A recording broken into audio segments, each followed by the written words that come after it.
नमस्कार, मंडी.com में आपका स्वागत है। मैं हूं भुवन भास्कर। हाजिर हूं एक बार फिर एक और हफ्ते लेकर बातचीत किसानों की, किसानी की और खेती। आज मंडी.com में एक बार फिर हम एक प्रगतिशील किसान से मिलने जा रहे हैं, लेकिन एक ऐसे प्रगतिशील किसान से मिलने जा रहे हैं जो केवल किसानी ही नहीं करता है बल्कि अपने साथ एक पूरी खेती की प्रयोगशाला लेकर चलता है। खेती की प्रयोगशाला जिसने विकसित की है, और न केवल देश बल्कि विदेशों में भी करीब करीब 25 देशों से उसके प्रयोगशाला में लोग आते हैं और वहां से चीजें सीख कर जाते हैं। क्या किया है इन किसान ने, इस बारे में हम उनसे आपकी बातचीत कराएंगे। पहले उनसे आपका परिचय करा देते हैं। हमारे साथ इस समय उत्तर प्रदेश के बुंदेलखंड में बांदा जिले से प्रेम सिंह जुड़ रहे हैं मंडी.com में। और प्रेम सिंह वैसे लगभग देखा जाए तो करीब 3 दशकों से ज्यादा का कृषि का, खेती का अनुभव है, और एक ऐसे क्षेत्र से आते हैं जो बहुत बदनाम है इस मामले में कि वहाँ नेचुरल रिसोर्सेज नहीं है, वहाँ पानी नहीं है, गर्मी बहुत ज्यादा पड़ती है, धरती फट जाती है, और कई बार जो दुखी और परेशान किसान हैं उनकी आत्महत्याओं की खबर के लिए भी ये क्षेत्र जो है वो चर्चित रहता है। लेकिन इत्तेफाक देखिए कि इसी क्षेत्र से निकले प्रेम सिंह चर्चा में इसलिए है कि उन्होंने खेती में एक सफलता का मॉडल तैयार किया है। प्रेम सिंह जी, बहुत बहुत स्वागत है आपका मंडी.com पे। नमस्कार।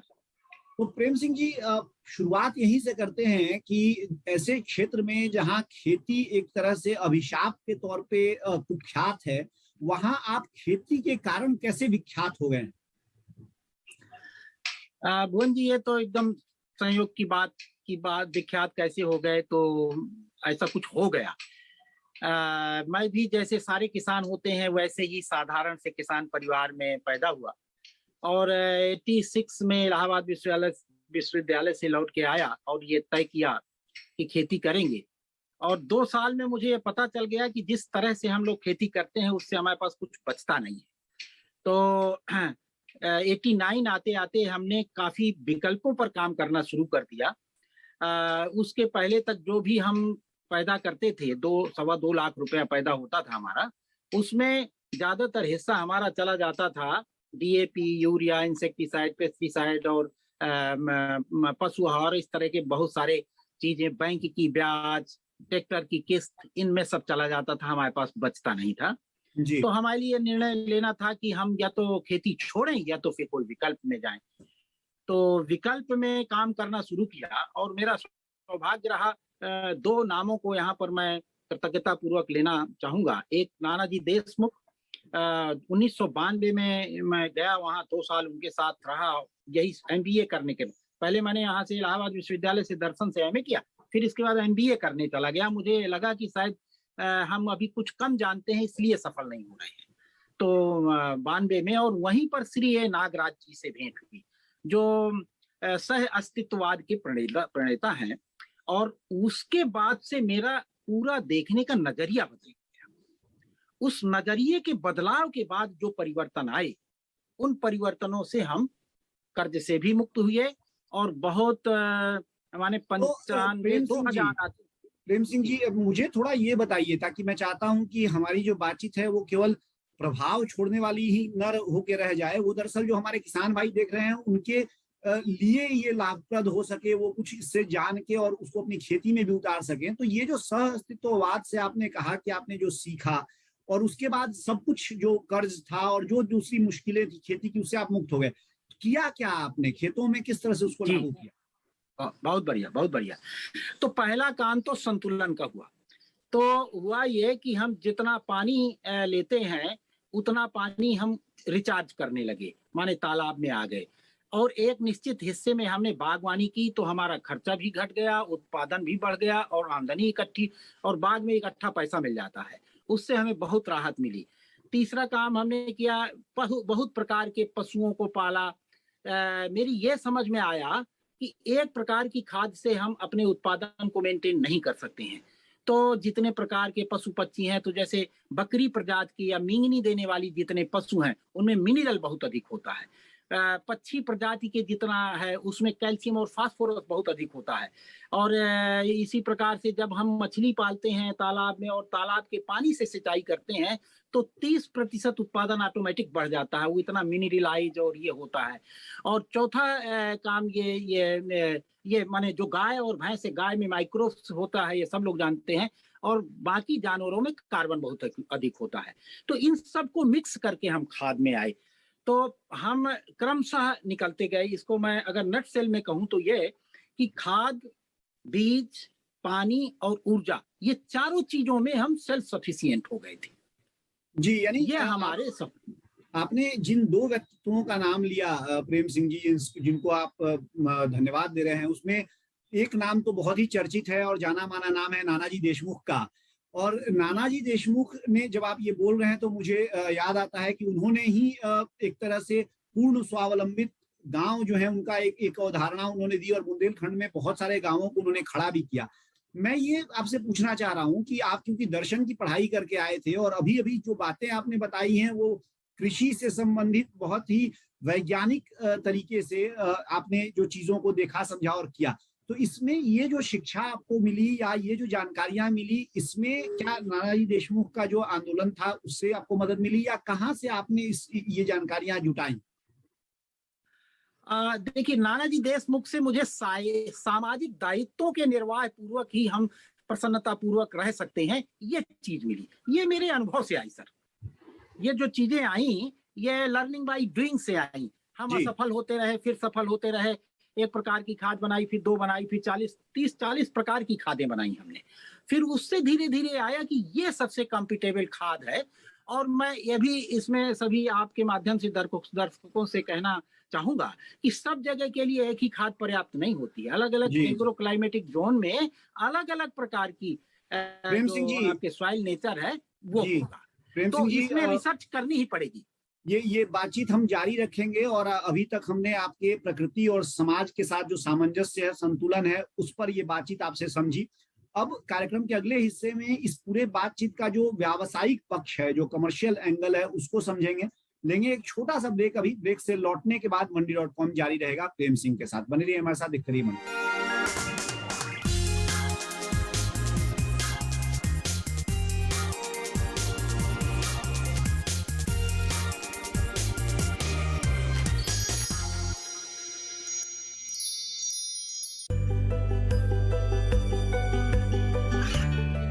गांवों और पिछड़े क्षेत्रों में सरकारी योजनाओं की जानकारी पहुंचा। देश में कौशल और क्षमता विकास कर ग्रामीणों को सामाजिक बदलाव और विकास से जोड़ने की दूरदर्शन किसान की पहल चौपाल चर्चा देखें सोमवार से शुक्रवार सुबह 9 बजे। खुशहाल होंगे खेत, पशु रहेंगे स्वस्थ, सरकारी स्कीम का होगा लाभ, जब एक्सपर्ट्स का मिलेगा साथ, आपके सवाल विशेषज्ञों के जवाब, सिर्फ एक फोन कॉल की दूरी पर। देखिए किसानों का अपना प्रोग्राम हेलो किसान, सोमवार से शुक्रवार शाम 6 बजे से सिर्फ दूरदर्शन किसान पर।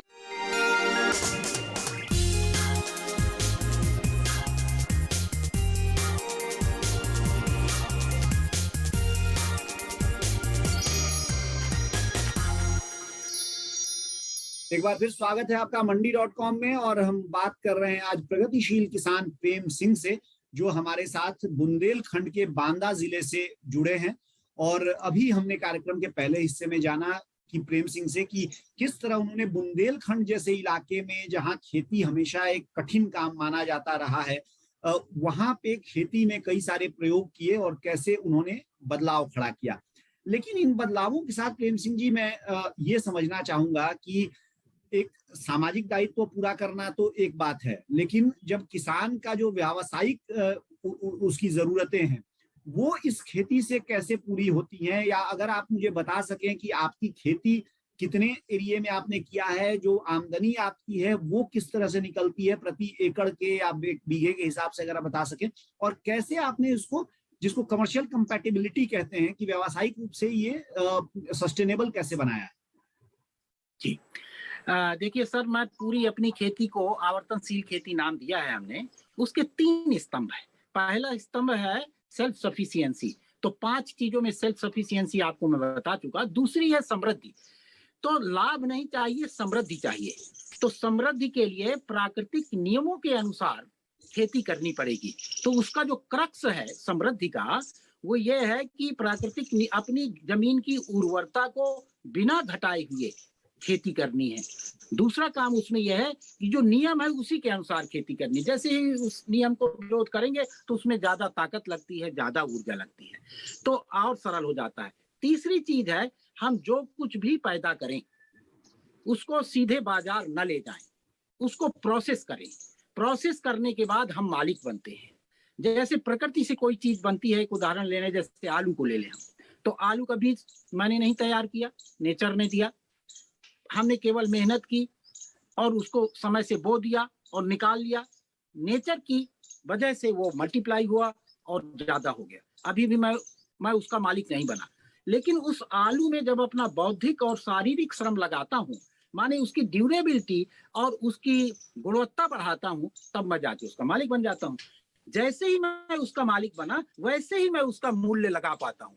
इसके पहले इसी तरह, इसीलिए पूरी धरती का कोई भी किसान जमीन से पैदा की हुई, प्रकृति से पैदा हुई किसी चीज का सीधे मूल्य इसलिए नहीं लगा पाता है क्योंकि उसकी है ही नहीं जी। उसकी अपनी तब बनती है जब उसको प्रोसेस करेगा जी, तब जी, वो जाके उसका मालिक जी। प्रेम सिंह जी, अब इस चरण समृद्धि आती है जी। अब इस चरण तक तो हम आ गए कि प्रोसेसिंग किया या उसका जो गुणवत्ता उसमें सुधार किया, पैकेजिंग किया। नेचुरली वो प्रोसेसिंग के बाद आप पैकेजिंग करेंगे, लेकिन इसके बाद जब बाजार की बात आती है तो फिर आपने क्या किया? बाजार तक आपने अपने उत्पादों को कैसे पहुंचाया और कैसे ये सुनिश्चित किया कि उनको अच्छा रिस्पांस मिले बाजार से, यानी मार्केटिंग उसकी कैसे किया? सर, इसके लिए तो मैंने एक सिद्धांत है कि प्यासा कुएं के पास जाता है, कुआं प्यासे के पास नहीं जाता है। तो उस सिद्धांत से हम चले और हम पूरे मन लगाकर अपनी चीजों को पैदा करते रहे और धीरे धीरे लोगों को जानकारी होती गई और माउथ पब्लिसिटी इसमें चली रही। मैंने आज तक कभी कहीं प्रचार नहीं किया, मैं कभी नहीं बताता हूं कि मैं क्या बनाता हूं, लेकिन हमारा भगवान की कृपा से 15-20 प्रकार की चीजें मैं अकेले नहीं बनाता हूं। अब हमने अपने पूरे गांव और आसपास के लोगों को भी इसके लिए उत्साहित किया है और यहाँ पर हमने एक शोरूम अपने फार्म हाउस में ही बना रखा है, तो वो लोग भी अपने सामान को आकर यहाँ पर रख जाते हैं और पूरे जिले भर में विख्यात है और बाहर भी हमारा बहुत सामान जाता है, तो हम उसको वहां से भेजते रहते हैं। तो उसमें सिद्धांत यही है कि जब हम गुणवान चीजें बनाते हैं तो उसकी ख्याति चारों तरफ जाती ही है जी। दूसरा उसका उदाहरण मेरे पास ये आया कि जब वही ग्राहक, उपभोक्ता और उत्पादक का सह संबंध होना चाहिए। अभी तक 2 प्रकार के काम हुए, या तो उत्पादकों का एक गिरोह बना देते हैं जिसको एफपीओ कहते हैं, या तो क्या कहते हैं, कंज्यूमर्स का फोरम का कम्युनिस्ट आ जाते हैं तो कंज्यूमर्स का गिरोह बनाने लगते हैं, और ये आ जाते हैं राइटिस्ट तो ये कहने लगते हैं कि नहीं भाई इनका गिरोह बनाओ उत्पादकों का। मैं ये कहता हूं कि उत्पादक और उपभोक्ता सह संबंध से ही हम समृद्धि पा सकते हैं। जो आदमी हमारे यहाँ आता है सर, मैं आपको उससे कहता हूँ उसकी आंखें चमक जाती हैं। वो 2 लेने आता है, 4 लेके जाता है और 4 जगह बताता है। प्रेम सिंह जी, आप अगर थोड़ा सा मुझे ये बताएं कि जैसे आपने कहा कि आपने कई सारी चीजें की हैं, आपने सामान्य खेती भी की है, आपने बागवानी भी की है और आप पशुपालन भी कर रहे हैं, तो इसका अनुपात जो है वो क्या? अगर कोई किसान के लिहाज से मैं पूछ रहा हूँ कि किसी के पास 2 एकड़ जमीन है या आप मान लीजिए कि 4 एकड़ जमीन है, तो उसमें किस अनुपात में वो अपने संसाधनों का बंटवारा करे, जमीन का और दूसरे जो उसके पास इन्वेस्टिंग के लिए जो मनी है उसका? बहुत बढ़िया। हम 1/3 खेत के लिए, पशुपालन के लिए, और 1/3 खेत बागवानी के लिए रिजर्व करते हैं। लेकिन ये प्रोपोर्शन तब घट या बढ़ जाता है यदि जिस गांव में मैं रहता हूं उस गांव में यदि सामूहिक जंगल 10%, 5% जितना है उतना अपना व्यक्तिगत घटा सकते हैं, क्योंकि नेचर के लिए भी यह संतुलन 33% वन पृथ्वी में होना चाहिए, और मैं अगर 10 बीघे का या 2 बीघे का या 5 बीघे का मालिक हूँ तो उसके 1/3 में मेरा कर्तव्य है। तो मैं अपने उस जो सामूहिक कर्तव्य के भाव से भी अलग हो माने वो भी मेरा पूरा हो जाता है, और आमदनी 7 से 8 गुना आमदनी बढ़ जाती है, और उसमें लगने वाली लागत घट जाती है। और 1/3 पशुपालन के लिए वो रोटेशनल रखते हैं सब। 1/3 में जे 1 साल या 2 साल जिसमें चारागाह या चारे के लिए फसलें की, उसमें दूसरे साल दूसरी अनाज, दालें, तिलहन वगैरह करते हैं, सब्जी वगैरह करते हैं, और उनको दूसरे उसमें कर देते हैं, तो वो भी उतना ही उपजाऊ हो जाता है। और जब बाग बड़ा हो जाता है तो इसको पूरा बाग में और फिर उसका पोर्शन घटा के उसको दूसरे रूप में ले लेते हैं। तो मेरा अपना ये मानना है कि 2 एकड़ का काश्तकार, जैसे मैं भी 4 एकड़ का ही काश्तकार हूँ, 4.5 एकड़ का। 4.5 एकड़ में मैं यहाँ पर 10 लोगों को परमानेंट रोजगार दे पाता हूँ, और 10 से 15 लाख रुपए खूब आराम से निकलता है। ज्यादातर हमने अपने ऐसे सिस्टम बना रखे हैं, जैसे मुर्गी पालन है, तो मुर्गी पालन में हमने एक परिवार को दे रखा है कि आप इसकी आमदनी सब आती, बाकी चीज हमारे देख लीजिए। तो उसकी बीट हमें चाहिए, वो बीट हमें मिल गई, दाना हमने दे दिया, और उन्होंने हमारा काम सधा दिया, तो हमारे ही खेत में वो भी मालिक। इसी तरह किसी को मछली पालन करवा दिया, बकरी पालन करवा दिया। इस तरह से हमने एक बहुत सारा कॉम्बिनेशन बना रखा है यहाँ पर, और 10 परिवारों को 4-5 एकड़ में ही हम 10 परिवारों के लिए पूरी व्यवस्था कर लेते हैं। जी प्रेम सिंह जी, मैं समझ गया। ये जो सारी बात आपने बताई बहुत ही उत्तम बात है, लेकिन इसमें एक ये पक्ष एक बार फिर जुड़ रहा है जो मैं बिल्कुल शुरू में कह रहा था, जो खेती की प्रयोगशाला वाली बात है। अब लेते हैं एक छोटा सा ब्रेक से लौटने के बाद हम समझेंगे कि ये जो खेती की प्रयोगशाला है, जिसमें कि कई चीजें ऐसा लग रहा है कि सीखने की हैं, जो आम किसान सीख सकता है, उसको वास्तव में कैसे सीख सकता है। क्या कोई संस्थागत तरीका कोई एक विकसित किया है प्रेम सिंह ने, जो दूसरे किसानों के लाभ में आ सके, ये जानेंगे। बने रहिए हमारे साथ, देखते रहिए मंडी डॉट।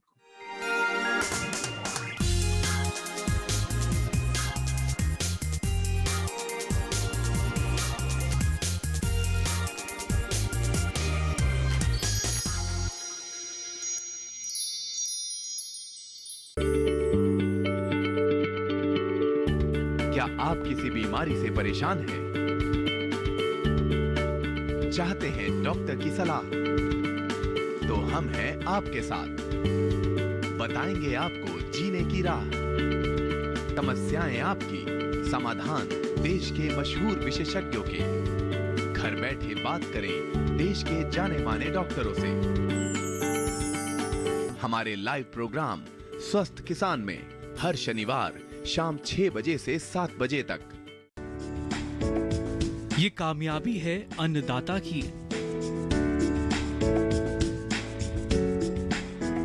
ये कहानी है खेत और खलिहानों की।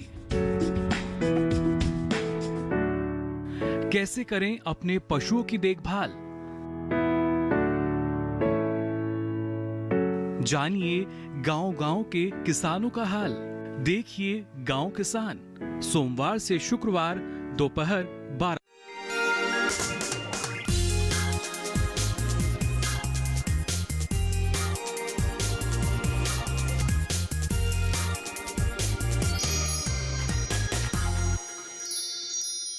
एक बार फिर स्वागत है आपका मंडी.com में, और हम आज बात कर रहे हैं प्रगतिशील किसान प्रेम सिंह से, जो बुंदेलखंड के बांदा जिले से हमारे साथ जुड़े हैं। और अब तक की इस बातचीत में हमने जाना कि कैसे समाज और प्रकृति दोनों के साथ सामंजस्य बिठाने के बावजूद व्यावसायिक तौर पे एक सफल खेती का मॉडल विकसित किया है प्रेम सिंह जी ने।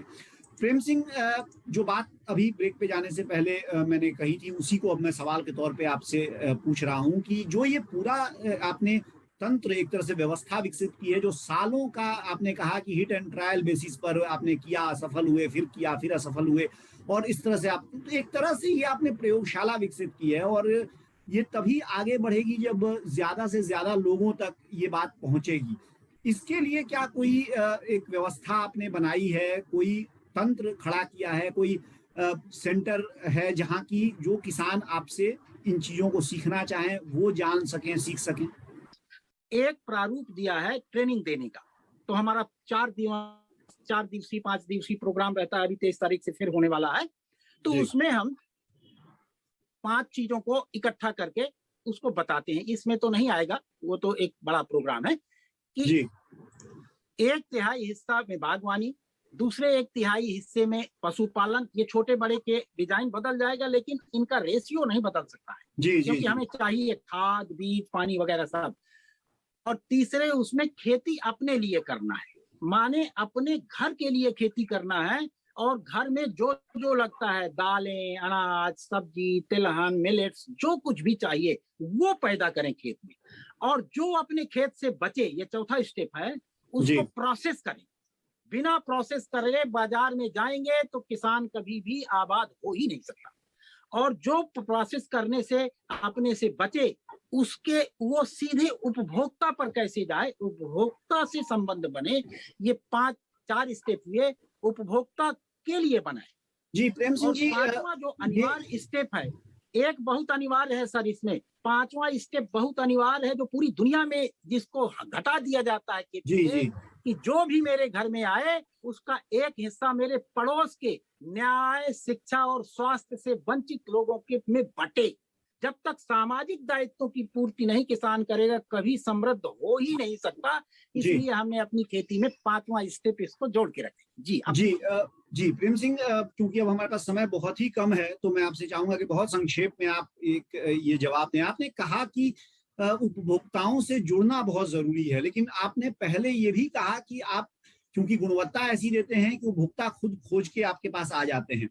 ये बांदा के लिए तो ठीक है, लेकिन जो महानगरों के ग्राहक हैं, जहां की माना जाता है कि वास्तव में उनके पास परचेज पावर ज्यादा है और ज्यादा पैसे वो खर्च कर सकते हैं अच्छी गुणवत्ता की चीजों के लिए, उनसे अगर संपर्क करने के लिए किसान अपनी रणनीति बनाए, तो इसके लिए जो मौजूदा तकनीक है, जैसे व्हाट्सएप है, इंटरनेट है, दूसरे जो साधन है, वो कितने उपयोगी साबित हो सकते हैं, और आप उनको किस तरह से देखते हैं?